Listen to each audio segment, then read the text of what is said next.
Als Rätsel seiner Zeit geht das Findelkind Kaspar Hauser in die Geschichte ein. Legenden ranken sich noch heute um seine Herkunft. War er der entführte Erbprinz von Baden? Und musste ein anderes Kind an seiner Stelle sterben? Nach 16 Jahren Gefangenschaft in einem dunklen Kerker lebte er nur 5 Jahre in Freiheit. Seine Ermordung wird zum berühmtesten Kriminalfall des 19. Jahrhunderts.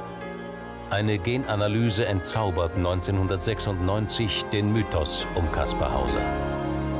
Das Ergebnis der Gesamtuntersuchung, der Vergleich ist, Kaspar Hauser ist nicht der Prinz von Baden. Der Fall galt als abgeschlossen. 6 Jahre später gehen wir noch einmal auf Spurensuche und finden neue Indizien für die Verwandtschaft von Kaspar Hauser zum Fürstentum von Baden.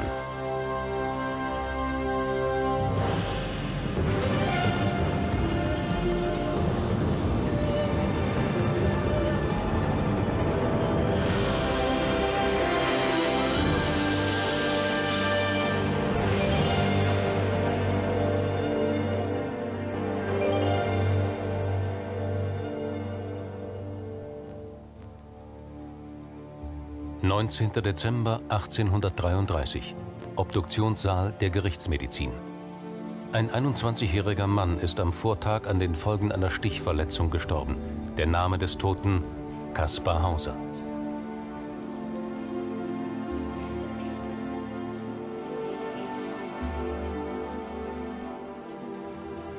Das Attentat wird zu einer Staatsaffäre. 6 Amtsärzte suchen nach Gewissheit über die Todesursache. Mord oder Selbstmord. Stichverletzung linksseitig zwischen der 6. und 7. Rippe, heißt es im Protokoll, 15 cm tief. Die Gewalt des Stoßes schließt Selbstmord als Todesursache aus. Gerüchte kursieren. Ist der Tote wirklich der legitime Erbprinz von Baden und Opfer eines blutigen Erbfolgestreits? Wir begeben uns erneut auf Spurensuche. 1816. Am Oberlauf des Rheins wird eine Flaschenpost mit einer geheimnisvollen Nachricht in lateinischer Sprache gefunden. Ich werde in der Nähe von Laufenburg festgehalten. Mein Kerker liegt unter der Erde und ist demjenigen unbekannt, der sich meines Thrones bemächtigt hat. Mehr kann ich nicht schreiben.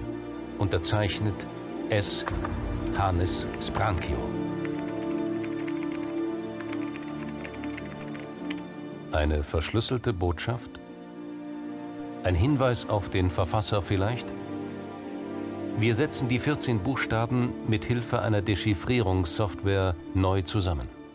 Aus mehr als 87 Milliarden Möglichkeiten sucht unser Programm alle sinnvollen Kombinationen. Und tatsächlich, eine dieser Kombinationen fällt sofort ins Auge. Ein Sohn Kaspars. Und dann, wenig später, finden wir die Worte: sein Sohn Kaspar.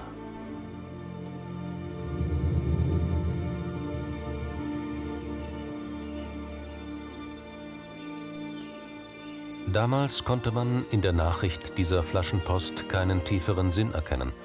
Man hielt sie für einen Scherz von Studenten und sie geriet bald wieder in Vergessenheit. 1828, nur 12 Jahre nach dem Fund der Flaschenpost, wird ein Junge unerkannt durch Deutschland geschleppt. Nach Nürnberg.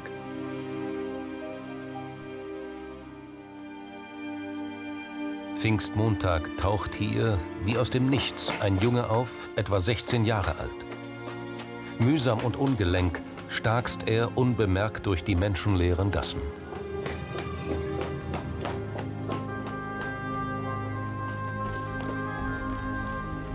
Inmitten der Stadt endet sein Weg. Er schwankt, kann bloß stammeln, sein Blick ist stumpf und leer. Ein Geisteskranker? In der ausgestreckten Hand hält der Fremde 2 ominöse Briefe.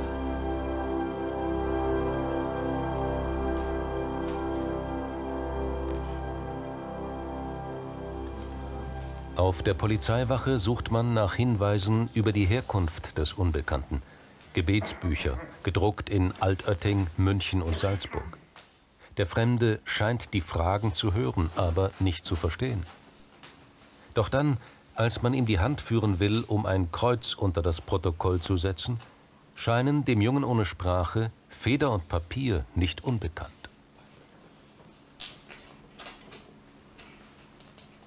Mit festem Druck schreibt er den Namen, der ihn fortan begleitet: Kaspar Hauser.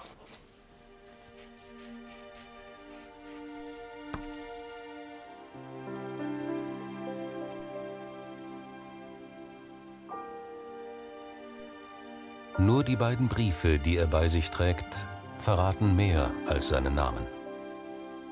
Die Originalbriefe sind seit langer Zeit verschollen. Im Stadtarchiv Ansbach jedoch werden 2 damals angefertigte Faksimile-Kopien aufbewahrt. Werner Bürger, der Leiter des Archivs, sucht für uns die Dokumente.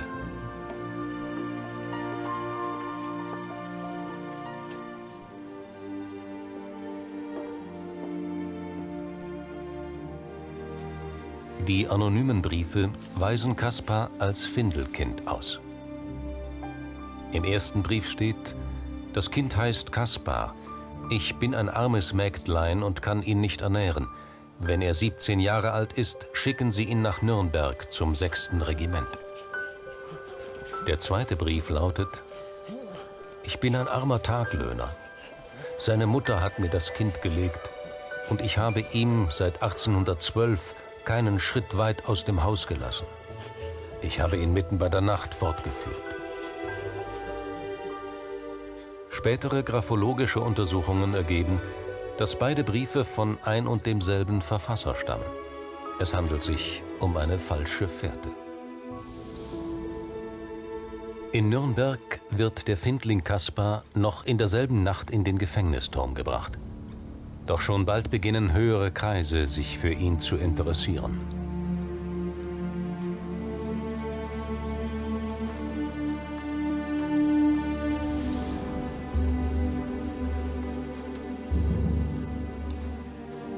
Nürnbergs erster Bürgermeister, Jakob Friedrich Binder, sucht Kaspar auf, überzeugt von dessen unschuldigem Wesen. Seine darauf verfasste Bekanntmachung verkündet, dass Kaspar Hauser um die Vorzüge einer vornehmen Geburt beraubt worden sei. Und so erfährt die Öffentlichkeit von dem Findling Kaspar Hauser und seiner grausamen Kindheit in Ketten in einem dunklen Kerker. Die bürgermeisterliche Behauptung, der sogenannte Binder-Erlass, setzt das Gerücht um Kaspars adlige Herkunft in Umlauf. Das wilde Kind auf der Nürnberger Burg wird zur Attraktion.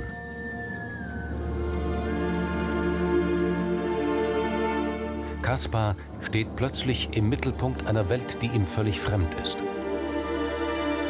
Nach Wochen der Gefangenschaft fällt der Junge mehr und mehr den Torturen zum Opfer und ist den Strapazen nicht mehr gewachsen.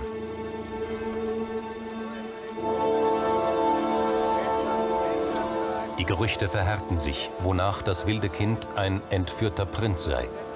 Der Fremdling wird berühmt und bald schon das Kind von Europa genannt. Ein kometenhafter Aufstieg vom unbekannten Fremden zum populären Häftling. Der Druck der Öffentlichkeit steigt, endlich Licht ins Dunkel der wahren Existenz des Findlings zu bringen. Manche halten den Jungen nur für einen gewitzten Betrüger, der eine ganze Stadt und ihren Magistrat zum Narren hält. Spielt er nur den Irren?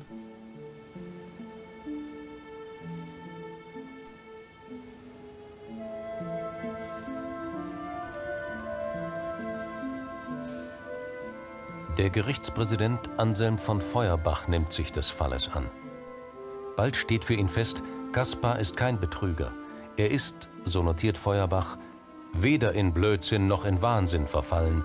Seine Seele und auch manche seiner Sinne scheinen in gänzlicher Erstarrung zu liegen und nur allmählich erwachend den Außendingen sich zu öffnen. Feuerbach ist der oberste Kriminologe des Königreichs Bayern. Seine Aufzeichnung über Kaspar mit dem Titel »Verbrechen am Seelenleben des Menschen« wird das erste grundlegende Werk über den Findling. Feuerbach geht den Gerüchten um Kaspars adlige Abstammung nach. Warum wird Kaspar von niemandem vermisst? Und er folgert, dass ein verschlepptes Kind nur dann nicht als verschollen gilt, wenn es für tot gehalten wird. Will man also Kaspars wahre Identität herausfinden, so muss man ihn unter den Verstorbenen suchen. Feuerbach ahnt ein entsetzliches Verbrechen.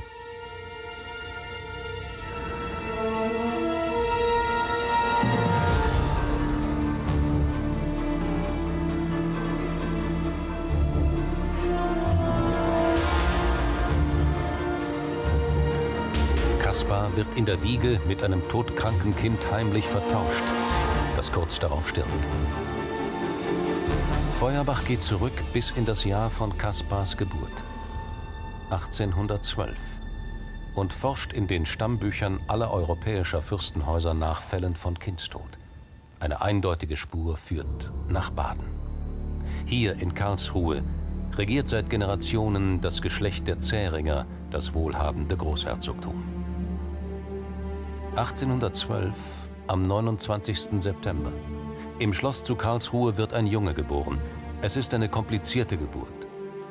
Die Großherzogin von Baden, Fürstin Stephanie de Beauharnais, erholt sich nur langsam. Die Freude über das Kind ist groß. Der Erbprinz von Baden, Stammhalter und künftiger Thronfolger seines Vaters, Großherzog Karl von Baden. Nur wenige Wochen nach seiner Geburt, in der Nacht des 16. Oktober, erkrankt das Kind unerwartet. Die herbeigerufenen Hofärzte sind machtlos. Der Säugling stirbt, Ursache unbekannt. Baden ist wieder ohne Thronfolger. Droht eine Staatskrise? Noch in derselben Nacht bewegt sich der Trauerzug nach Pforzheim zur Familiengruft in der Schlosskirche von St. Michael.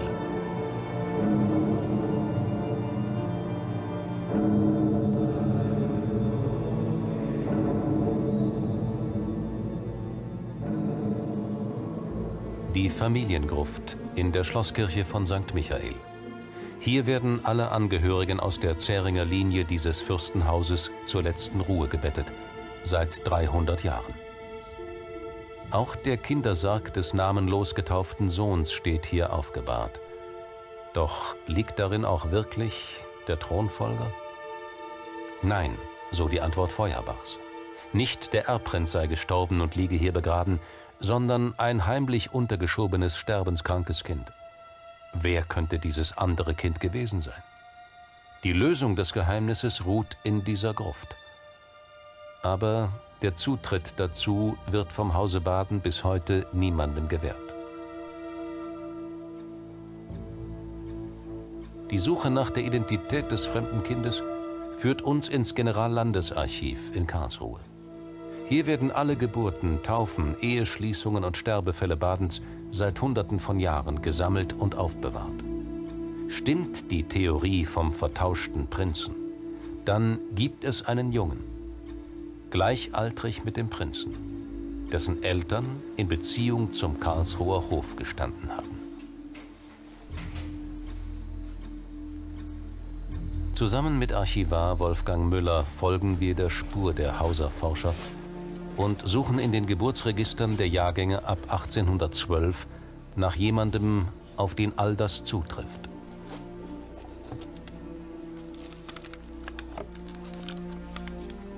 (1810), 1811, Johann Ernst Jakob Blochmann. Im Jahre 1812 wurde in hiesiger großherzoglichen Residenzstadt Karlsruhe in der Gemeinde Klein-Karlsruhe geboren.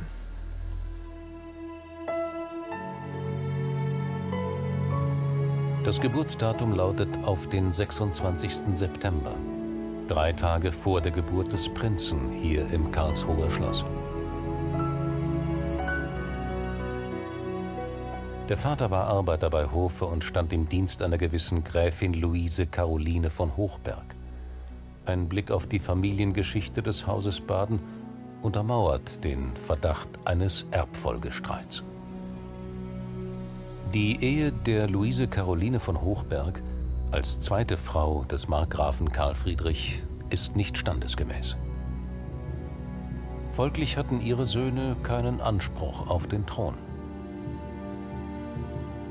Der ist allein den männlichen Nachkommen aus der ersten Ehe des Markgrafen vorbehalten. Es sei denn, diese Nachkommen der ersten Linie stürben. Und tatsächlich, alle männlichen Erbfolgeberechtigten der Linken der Zähringer Linie sterben. 7 Tote aus 4 Generationen. Dann ist der Weg frei für die Hochberg und ihren Sohn Leopold. Also doch Kaspar Hauser das Opfer einer Familienintrige. Auf Vermittlung Feuerbachs wird Kaspar auf die Insel Schütt gebracht, zu Georg Friedrich Daumer, der dort zurückgezogen mit seiner Mutter und seiner Schwester wohnt.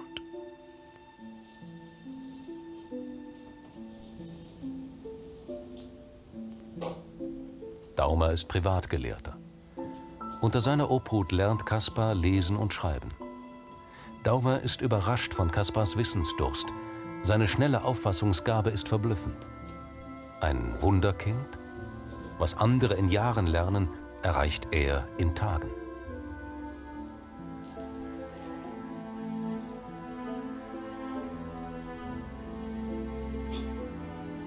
Unerklärbar ist die gestochen klare und feine Handschrift des Schülers.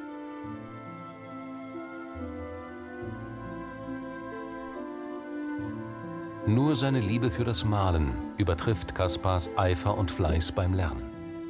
Schnell erlernt er den Umgang mit der Technik und seine Bilder zeugen von einer tiefen Empfindsamkeit. Kaspars auffallendes Talent gilt als ein Indiz für eine vornehme Abstammung.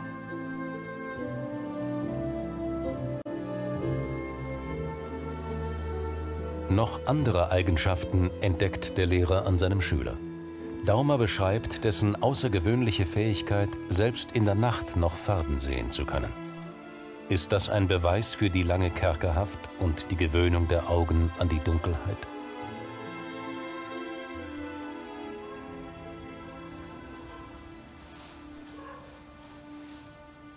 (1829). Ein Jahr lebt Kaspar Hauser nun in Freiheit. Aber wer ist er? Woher kommt er? Kaspars Erinnerungen sind wie ausgelöscht. Doch nachts in seinen Träumen drängt Verschüttetes nach oben.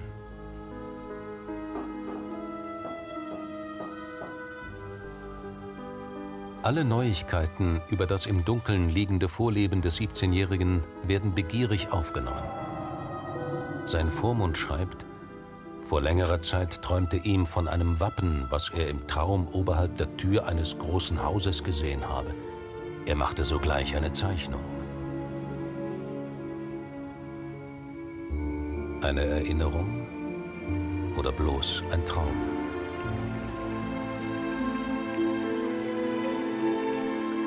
Wir folgen der geheimnisvollen Spur.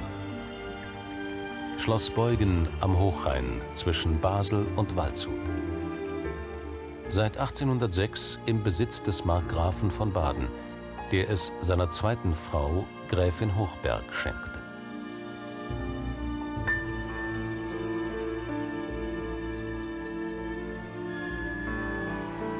Im Garten des Schlosses finden wir über der Tür des abseits gelegenen Teehauses dieses Wappen. Tatsächlich, Kaspar zeichnete übereinstimmend mit dem Original die Krone, die Streifen links unten und das Löwentier rechts, die gekreuzten Schwerter und die Mittelachse bestehend aus einem Szepter. Reiner Zufall oder ein Beweis dafür, dass er als Kind in Beuggen gewesen sein muss? Das gezeichnete Wappen und Beuggen liegt am Rhein. Da, wo 1816 die Flaschenpost gefunden wurde, mit dem rätselhaften Inhalt, der besagt, dass jemand hier gefangen gehalten wird. Denkbar also, dass die Flasche stromabwärts schwamm bis hinter Basel, wo sie ein Fischer fand. Wurde die Flaschenpost tatsächlich hier in den Rhein geworfen?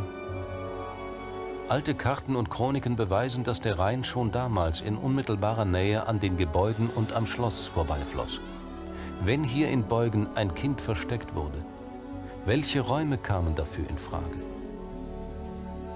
Mit niedriger Decke und Stroh ausgelegt, auf dem er saß, ganz allein mit nichts als einem Holzpferdchen zum Spielen.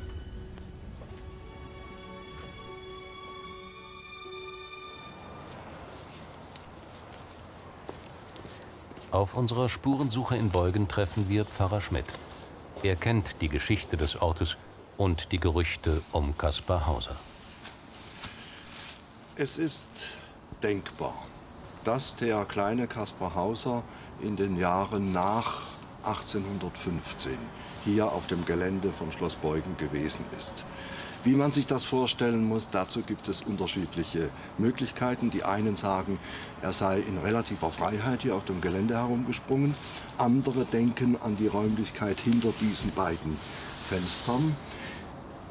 Die interessante These bezieht sich auf den Raum, der sich hinter diesem Schlitz befindet. Dort ist eine Räumlichkeit, das wissen wir, aber diese Räumlichkeit ist von der Kellerseite her zugemauert, also nicht zugänglich.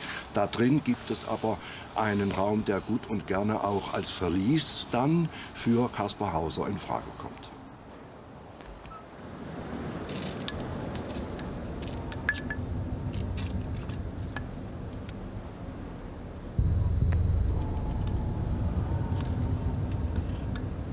Bislang verboten Denkmalschutzauflagen eine Öffnung des historischen Gemäuers. So wagen wir einen Blick von außen. Deutlich zu erkennen, die zugemauerte Öffnung auf der Stirnseite gegenüber dem Fenster.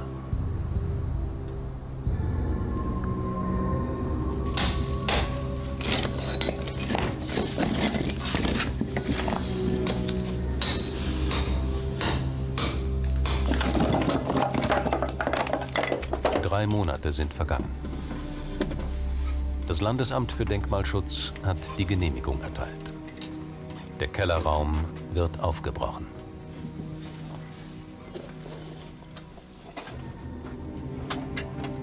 Niemand weiß, wann der Raum zuletzt betreten wurde. Heute geschieht es zum ersten Mal unter dem Licht der Öffentlichkeit. Wir suchen nach Spuren, nach Hinweisen auf den Aufenthalt von Menschen, von einem Kind, von Kaspar Hauser.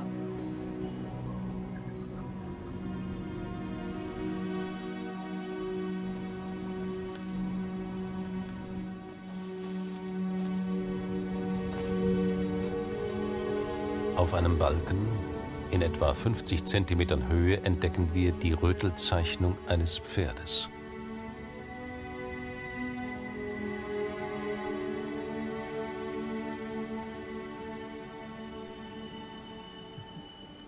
Also ich muss zugeben, außer dem Schutt, von dem ich ja schon wusste, habe ich keine Überraschung erwartet. Aber jetzt bin ich doch sehr überrascht. Wir sehen es uns genauer an. Der Körper ist 15 Zentimeter lang und 6 Zentimeter breit. Der Kopf hat Augen, Maul und Mähne. Die Füße sind bloße Striche wie bei einer Kinderzeichnung. Ja, wenn das ein Pferd ist und beim ersten Betrachten ist es für mich eines, dann steigt die Wahrscheinlichkeit, dass Kaspar Hauser hier gewesen sein könnte. 4 Jahre soll Kaspar hier gefangen gewesen sein. In der Wiege vertauscht lebte er die ersten Jahre in Karlsruhe, kam dann nach Schloss Beuggen.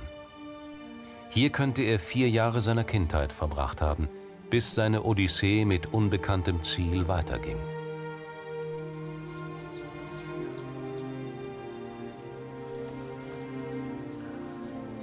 Mehr und mehr lernt Kaspar über die alltäglichen Dinge. Langsam bildet sich sein Bewusstsein heraus, die Vorstellung vom eigenen Ich. Nur, wer ist dieses Ich? Wer bist du, Kaspar Hauser? Eine Frage, die er sich selbst stellt und auf deren Antwort alle warten. Rührend und hilflos zugleich wirkt da der überlieferte Versuch, durch das Säen seines Namens mit Kresse Gewissheit zu erhalten.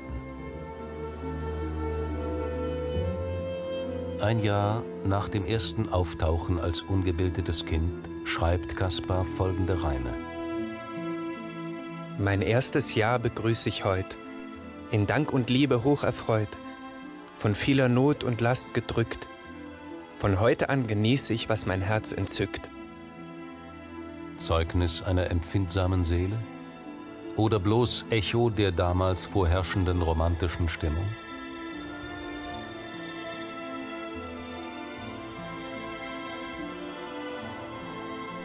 Caspar träumt von einer Identität und nachts träumt er von seiner Herkunft. Jeder Traum könnte der Schlüssel sein, auf der Suche nach seinen Eltern. Ein Traum kehrt immer wieder. Ein kleiner Junge läuft durch lange Gänge mit hohen Fenstern und hellen Lichtern, geführt von einer schönen Frau. An den Wänden Bilder. Männer mit eisernen Kleidern, Helme und Rüstungen.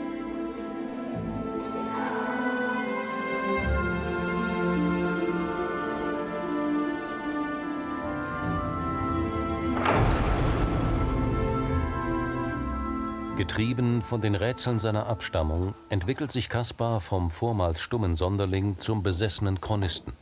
1829, mit 17, stellt er bereits die erste Reinfassung seiner Autobiografie fertig.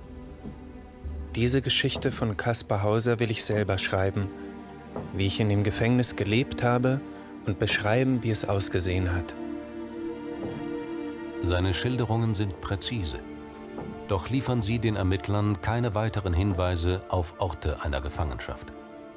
Alles nur Fantasie? Immer wieder schreibt er von seinen Holzpferdchen, seinen einzigen Gefährten in der Dunkelheit.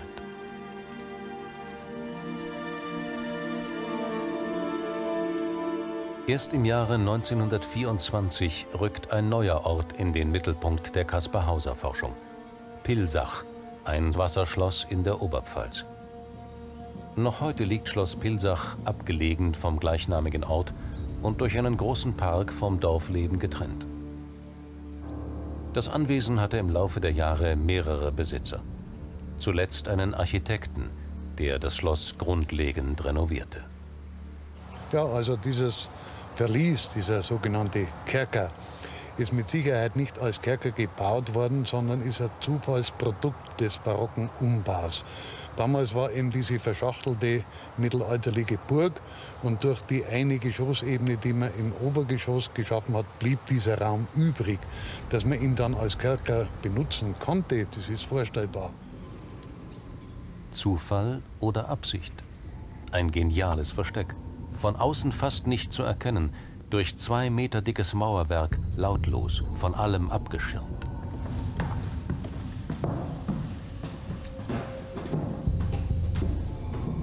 Der Zugang zum Verlies liegt heute im 1. Stock. Wir steigen hinab, zunächst in den Vorraum, der hinter der großen Treppe liegt.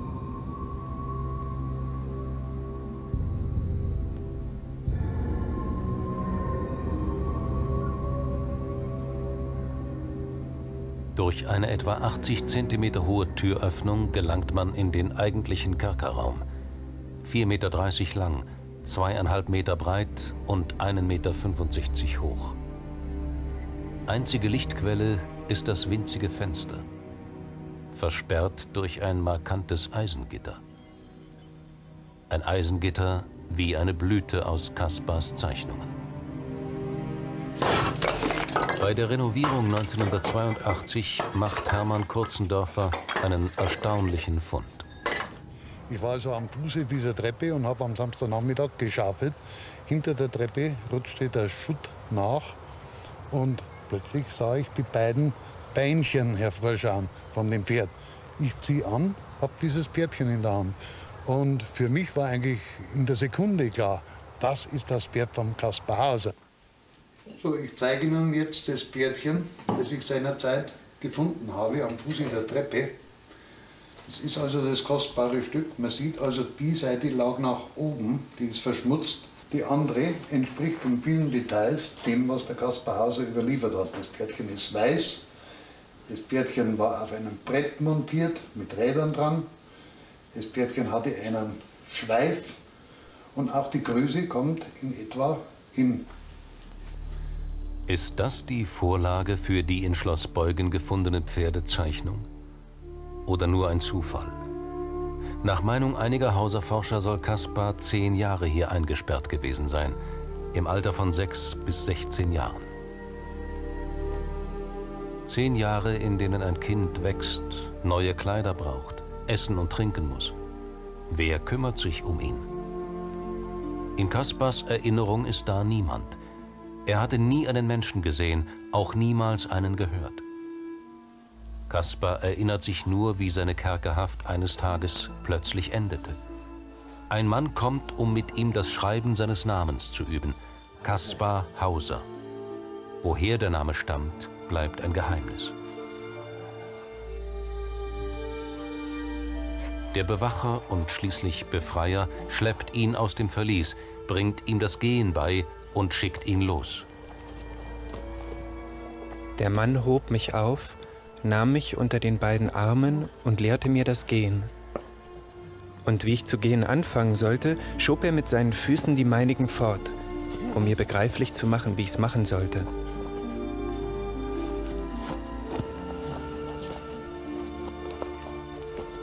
Caspars Niederschrift seiner wenigen, aber sehr klaren Erinnerungen an die Kerkerzeit werden bereits zu Lebzeiten veröffentlicht und heftig diskutiert.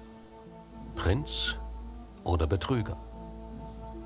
Die Situation zwischen Verfechtern und Gegnern der Prinzentheorie spitzt sich zu. Die Aggression richtet sich mit Gewalt auch gegen Caspar selbst. An einem Samstag im Oktober 1829. Ein Unbekannter verschafft sich Zugang zum Wohnhaus des Lehrers Daumer. Niemand, der etwas bemerkt. Es gibt keine Zeugen.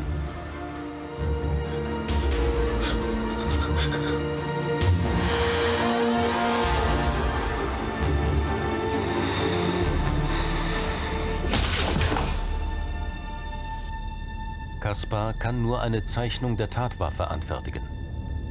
Die Nachricht von dem missglückten Mord verbreitet sich wie ein Lauffeuer. Welche Kreise haben ein so großes Interesse an Caspars Tod?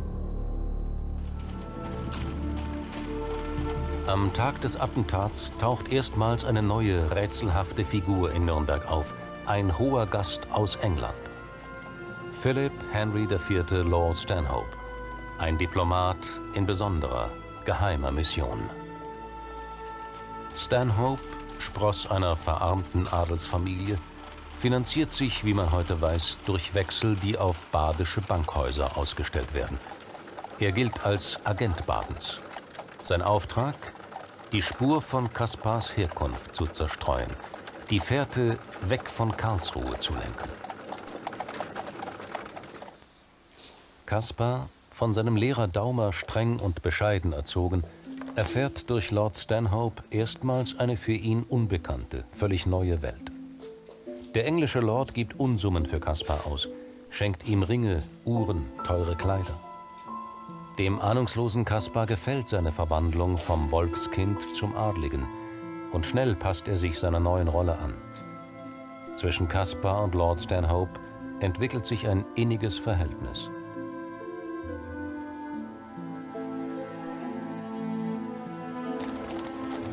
Man tuschelt, der Ältere empfinde mehr als nur väterliche Gefühle für den schönen Jüngling.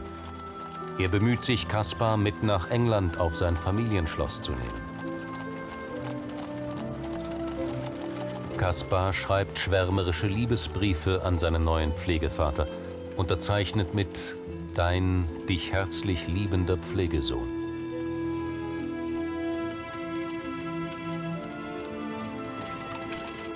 Im Januar 1832 reist der Lord ab. Er wird Caspar adoptieren und für dessen Übersiedlung nach Ansbach sorgen.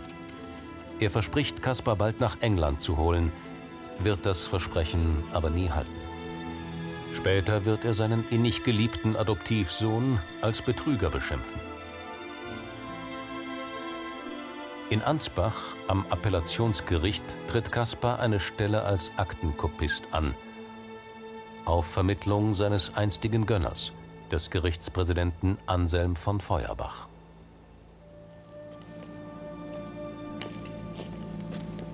Feuerbach hat die Untersuchung des Falles Hauser nie ruhen lassen.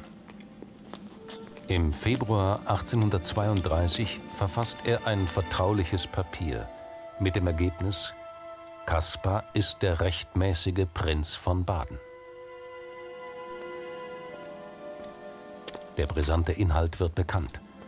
Eine politisch gefährliche Schlussfolgerung, die sich schließlich gegen den Urheber richtet. Völlig überraschend stirbt Anselm von Feuerbach unter bis heute ungeklärten Umständen. Caspar Hauser ist ein Spielball im Machtkampf der Fürstenhäuser und des Adels. Als armer Caspar ist er auf der anderen Seite zur Symbolfigur des radikalen Bürgertums gegen Fürstenarroganz und Willkürherrschaft geworden. Gesellschaftliches Dynamit.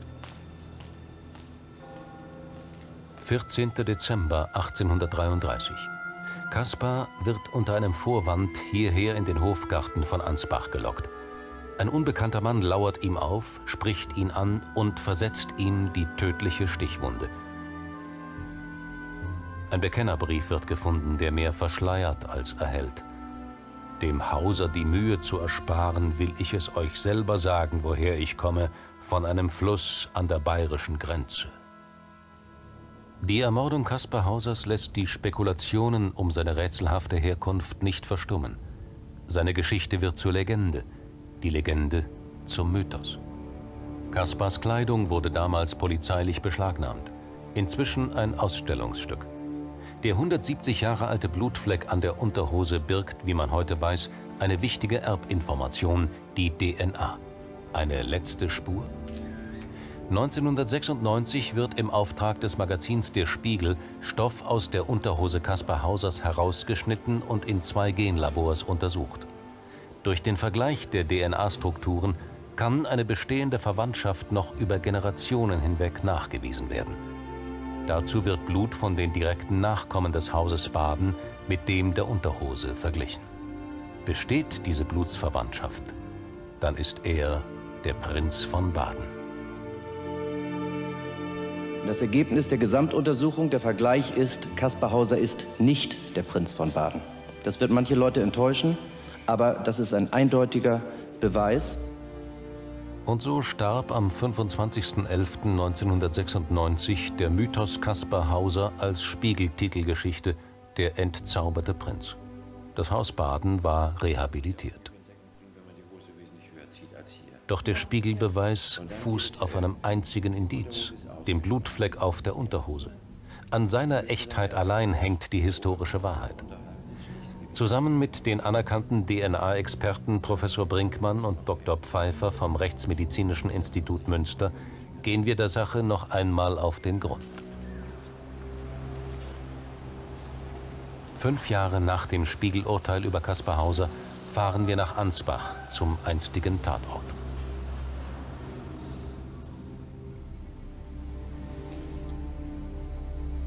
Die wissenschaftlichen Methoden der DNA-Untersuchung haben sich inzwischen immens weiterentwickelt. Auch Schweiß und Haare liefern Erbinformationen, die man heute erst entschlüsseln kann. Der Blutfleck auf der Unterhose kann so durch Parallelproben ergänzt und verglichen werden. Wir entnehmen insgesamt 6 Proben aus unterschiedlichen Quellen. Hut und Hose Caspar Hausers und von seiner Haarlocke, zum Teil aus dem privaten Nachlass des Ansbacher Gerichtspräsidenten Feuerbach. Die Analyse dauert lang. Die Ergebnisse werden im Labor sicherheitshalber mehrfach geprüft. Wir haben in allen 6 Fällen ein Ergebnis erzielt, ein sicheres Ergebnis. Und der genetische Code, den wir da gefunden haben, war in allen 6 Proben derselbe.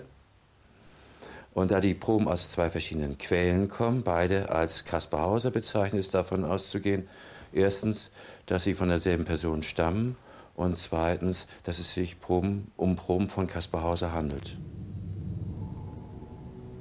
Nach 170 Jahren hat der in Nürnberg aufgetauchte und in Ansbach ermordete Junge zum ersten Mal seine genetische Identität preisgegeben. Wie verhält sich unser Ergebnis zu dem des Spiegel?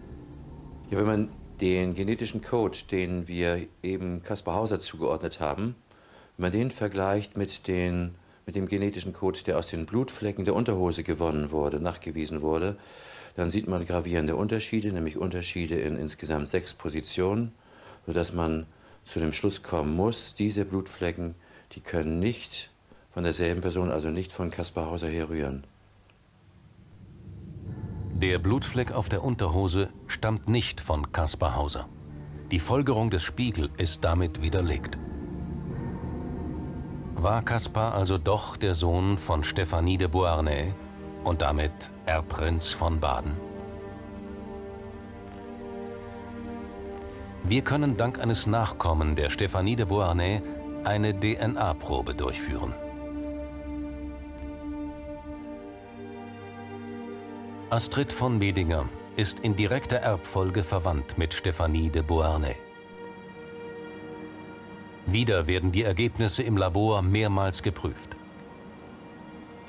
Dann, Wochen später, liegt das endgültige Resultat vor.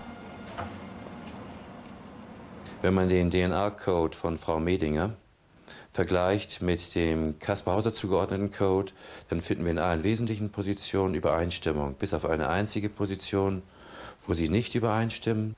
Zum jetzigen Zeitpunkt wäre es unverantwortlich, einen Ausschluss zu formulieren, sodass es immer noch die Möglichkeit besteht, dass Kaspar Hauser, ein biologischer Verwandter, zum Hause Baden ist.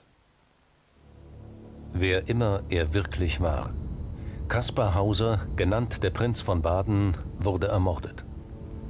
Nach den Gerüchten damals gab es für das Haus Baden genügend Gründe für einen Mord. Das Findelkind erschütterte zu Lebzeiten ein Fürstentum bis in die Grundmauern. Sein Schicksal hat Generationen nach ihm gerührt. Vielleicht hätte er der Geschichte eine ganz andere Richtung gegeben als Prinz von Baden. Auf dem Friedhof von Ansbach hat Kaspar Hauser seine letzte Ruhe gefunden, im Alter von 21 Jahren. Hier liegt Kaspar Hauser, das Rätsel seiner Zeit, von unbekannter Herkunft und geheimnisvollem Tod.